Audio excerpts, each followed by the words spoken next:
انشاءاللہ یہ آئی M F کا مشن اگلے 7 سے 10 دنوں میں یہاں آئے گا، اور اس کا مقصد ہی یہ ہے کہ جو اس میں جو کانٹورز ہیں، جو اس کے خد و خال ہیں پروگرام کے، کتنا عرصے کے لیے ہوگا اور اس کا حجم کیا ہوگا، ایگزیکٹلی یہی ہم ڈسکشنز یہاں کریں گے انشاءاللہ اگلے 8-10 دنوں میں. تو اس میں پھر ہم آپ کو اس کے بارے میں آگاہ رکھیں گے جب وہ کنکلوڈ ہو جائے گا، جو ہمارا وہ تقریباً 10 دنوں کے لیے یا 2 ہفتوں کے لیے یہاں موجود ہوں گے. مجھے خود بتائیے کہ 9% tax to G D P ratio, یہ کس طرح یہ ملک چل سکتا ہے؟ میں نے اس دن بھی یہ کہا، اور میں نے بڑے مدمانہ طریقے سے یہ بات کی ہے کہ اللہ تعالیٰ نے یہاں لوگوں کو بہت وسائل بھی دیے ہیں اور ان کو بہت بڑا دل بھی دیا ہے جو فلینتھرپی کا ہے، اور اتنی گیونگ ہم کرتے ہیں. لیکن وہ جو گیونگ ہے اس سے اسکول، کالجز، یونیورسٹیز، ہسپتال تو چل سکتے ہیں، فلانتھرپی سے ملک نہیں چل سکتے. دورہ ہوا ہے جو سعودی ڈیلیگیشن یہاں آیا ہوا تھا، اور یہ بہت بڑا کانفیڈنس جو انہوں نے اظہار کیا کہ اتنی تیزی سے اور اتنی بڑا ڈیلیگیشن جو وہ لے کر آئے، اور بڑے اچھے مذاکرات ہوئے بٹوین بزنس ٹو بزنس.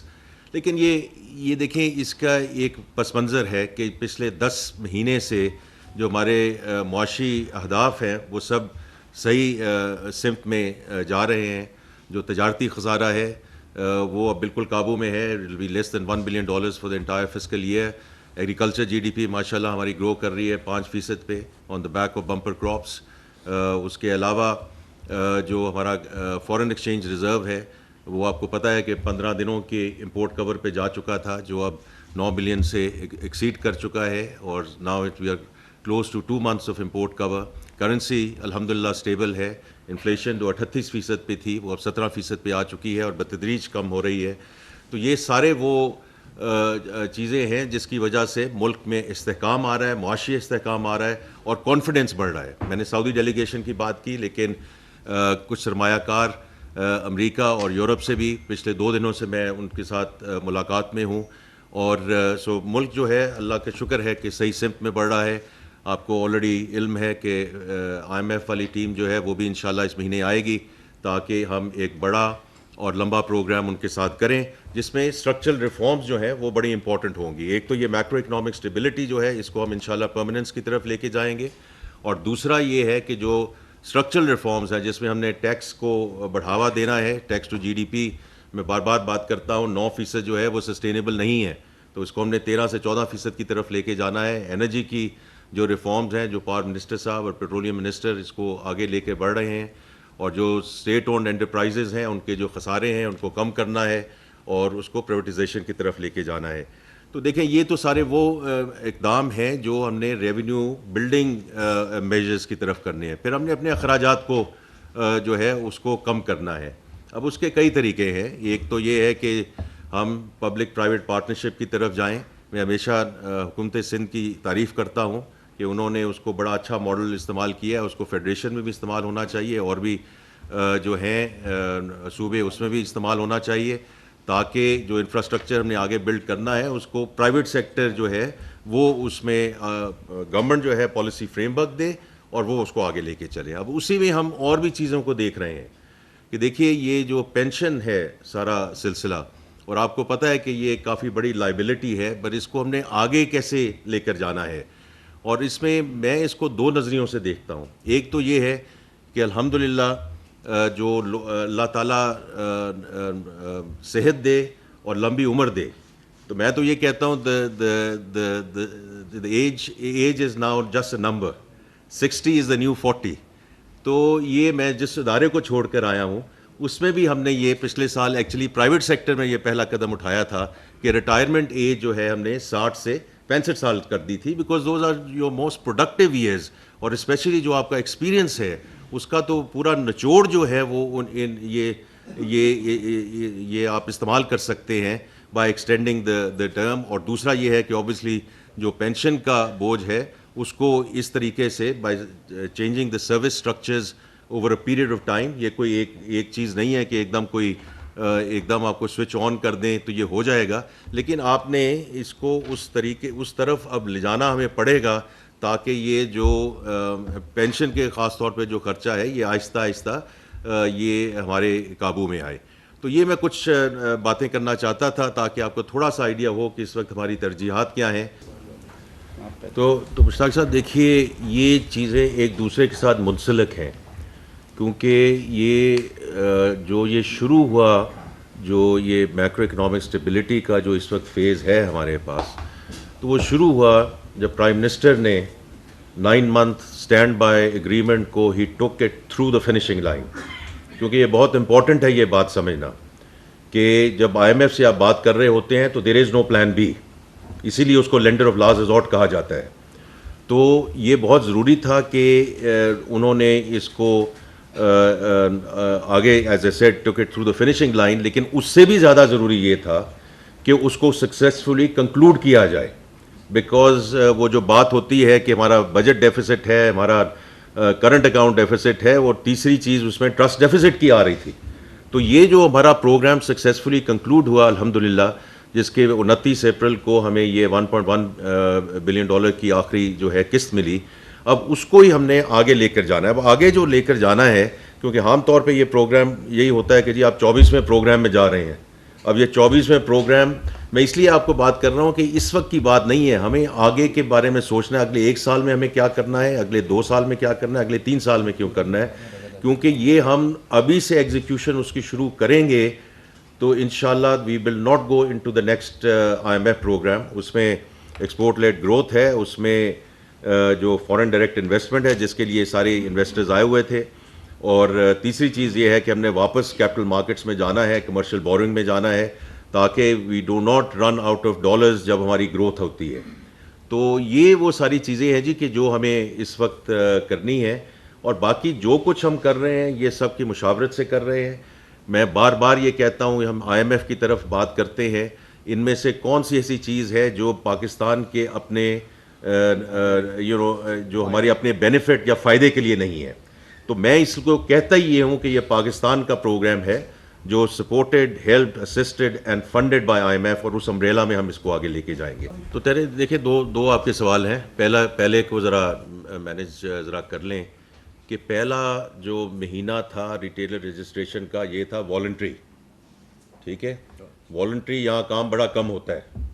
تو اب یہ مئی اور جون ہے جب ہمیں اس کو آگے لے کر جانا ہے. دیکھیے جس سلسلے میں ہم چل چکے ہیں نا, کہ جو ہمارے پاس 2 ایشوز ہیں. پہلا ایشو یہ ہے کہ جو انفورسمنٹ ہے, جو آج ہمارے پاس ہیں لاز, ان کو ہم نے انفورس کرنا ہے پراپرلی.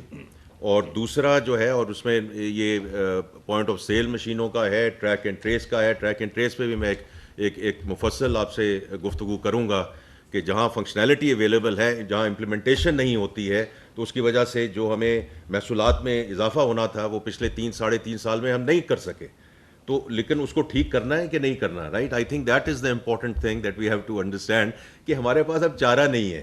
ہمیں یہ چیزیں اب جس سمت پہ ہم چل پڑے ہیں, یہ آپ کے سامنے میں نے ذکر کیا. آپ مجھے خود بتائیے کہ 9% tax to G D P ratio, یہ کس طرح یہ ملک چل سکتا ہے. میں نے اس دن بھی یہ کہا, اور میں نے بڑے مدمانہ طریقے سے یہ بات کی ہے کہ اللہ تعالیٰ نے یہاں لوگوں کو بہت وسائل بھی دیے ہیں, اور ان کو بہت بڑا دل بھی دیا ہے جو فلینتھرپی کا ہے.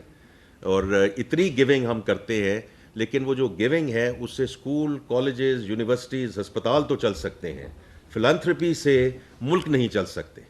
ملک صرف ٹیکسز دینے ہی سے چل سکتے ہیں. تو یہ آئی تھنک کہ ابھی ہمیں تھوڑا سا موقع دیں. ابھی یہ ہم نے یہ وہ ساری چیزیں ہیں جو ہم اس کو آگے لے کر جا رہے ہیں, لیکن ہمارا جو کمٹمنٹ ہے to this is very important. اور جب میں نے مشاورت کی بات کی ہے کہ اگر فرض کریں کہ یہ جو سمز والا آپ نے سم والا معاملہ اٹھایا ہے, اس میں کہیں دیکھ رہا تھا کہ جی وہ فورن انویسٹر ناراض ہو جائیں گے اور یہ ہو جائے گا. فورن انویسٹر کیسے ناراض ہو سکتے ہیں اگر ان کے ممالک میں یہ جو tax to G D P ہے یہ 18% ہے, کسی کے 25% ہے, کسی کا 30% ہے. تو اگر ہم کیا کہہ رہے ہیں کہ جن کے پاس 3,000, 4,000, 5,000, 10,000 کے وہ موبائل کے بل دے رہے ہیں, وہ فائلنگ کیوں نہیں کر رہے ہیں؟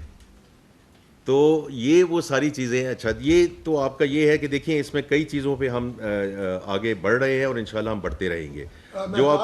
جو آپ کا سوال ہے اباؤٹ دا پالیسی ریٹ, دیکھیں یہ میں اگین بڑے مدوانہ طریقے سے بات کروں گا. یہ اسٹیٹ بینک کا پرویو ہے، exchange rate, market base exchange rate and policy rate. لیکن یہ میں آپ کو ضرور کہہ سکتا ہوں کہ میں بہت پر امید ہوں کہ جس طرح یہ انفلیشن نیچے آ رہی ہے تو یہ پالیسی ریٹ انشاءاللہ نیچے آنا شروع ہوگا. اس میں اوبیسلی گورنمنٹ کا بھی فائدہ ہے، اور جو پرائیویٹ سیکٹر ہے اس میں تو بڑی کلیئر بات ہے کہ 25-26% پہ نئی انویسٹمنٹ نہیں آ سکتی. تو اس لیے یہ ہمیں جو اسٹیٹ بینک کی مانیٹری پالیسی کمیٹی ہے انہوں نے بڑا خاص طور پہ کہا ہے کہ یہ ستمبر، ان کی اپنی اسٹیٹمنٹ ہے کہ سپٹمبر 2025 تک یہ 5-7% پہ آ جائے گا. تو آئی ایم شیور جی انشاءاللہ کہ یہ ہم جون، جولائی، اگست میں ہمیں یہ ریٹ نیچے آتا نظر آئے گا. چلیں میں پہلے جواب دے دوں، پھر لا منسٹر صاحب آپ کو جواب دیں گے اس کا. مہتاب صاحب دیکھیے، یہ آپ کا جو سوال ہے، آئی تھنک کہ انشاءاللہ یہ آئی ایم ایف کا مشن اگلے 7 سے 10 دنوں میں یہاں آئے گا، اور اس کا مقصد ہی یہ ہے کہ جو اس میں جو کانٹورز ہیں، جو اس کے خد و خال ہیں پروگرام کے، کتنا عرصے کے لیے ہوگا اور اس کا حجم کیا ہوگا، ایگزیکٹلی یہی ہم ڈسکشنز یہاں کریں گے انشاءاللہ اگلے 8-10 دنوں میں. تو اس میں پھر ہم آپ کو اس کے بارے میں آگاہ رکھیں گے جب وہ کنکلوڈ ہو جائے گا، جو ہمارا وہ تقریباً 10 دنوں کے لیے یا 2 ہفتوں کے لیے یہاں موجود ہوں گے. ایک تو یہ بات. دوسری جو آپ نے بات کی ہے کلائمیٹ ریزیلینس کی، یہ بہت امپورٹنٹ پوائنٹ ہے. یہ ہم ضرور ان سے بات کریں گے، اور لیکن اس کو تھوڑا سا ہمیں سیکوینشلی لے کر جانا ہے. تو پہلا یہ ہوگا، جو ہماری پرائرٹی ہے کہ جو ایکسٹینڈڈ فنڈ فیسلٹی ہے انشاءاللہ وہ گیٹس انٹو پلیس، کیونکہ جو کلائمیٹ ریزیلینسی والی بات ہے وہ ہمیں منسٹری آف کلائمیٹ چینج اور انوائرمنٹ کے ساتھ مل کے، کیونکہ اس کے بڑے کلیئر مائل سٹونز ہوں گے، اس کے بڑے کلیئر ڈیلیوریبلز ہوں گے. تو لیکن یہ بات ہم نے ان سے ضرور کی ہے، ان سے بھی کی ہے مہتاب صاحب. اور میں جب اجے بنگا صاحب کو ملا، ورلڈ بینک گروپ کے جو ہیں ہیڈ، ان کے ساتھ بھی خاص طور پہ 2 چیزوں پہ ان سے بات ہوئی کہ ورلڈ بینک گروپ کی سپورٹ ہمیں ملنی چاہیے، کیونکہ ہم صرف آئی ایم ایف کی بات کر کے پھر رک جاتے ہیں، بٹ اور بھی مالیاتی ادارے ہیں جو ہمیں ہیلپ کر سکتے ہیں، both in terms of technology transfer, thought leadership and funding. تو ان سے 2 چیزوں پہ خاص طور پہ بات ہوئی ہے. کلائمیٹ پہ بات ہوئی ہے، اور خاص طور پہ اڈیپٹیشن فائنینس میں ہمیں بہت ڈفرینٹ سورسز پہ جانا پڑے گا. اور دوسری مہتاب صاحب ڈیجیٹلائزیشن پہ بات ہوئی ہے، کیونکہ ہم نے ایف بی آر کی تو ڈیجیٹلائزیشن اینڈ ٹو اینڈ انشاءاللہ ہم نے بات کی ہے، اور اس کے بارے میں بھی آپ سنیں گے کہ ہم وہ کانٹریکٹ انشاءاللہ سائن کرنے جا رہے ہیں. آپ میں سے کچھ کو ہم انشاءاللہ مدعو بھی کریں گے اس تقریب کے لیے. لیکن یہ جو کلائمیٹ والا ہے بڑا امپورٹنٹ ہے جی، اور یہ ہم ہر سورس استعمال کریں گے انشاءاللہ for the funding and financing.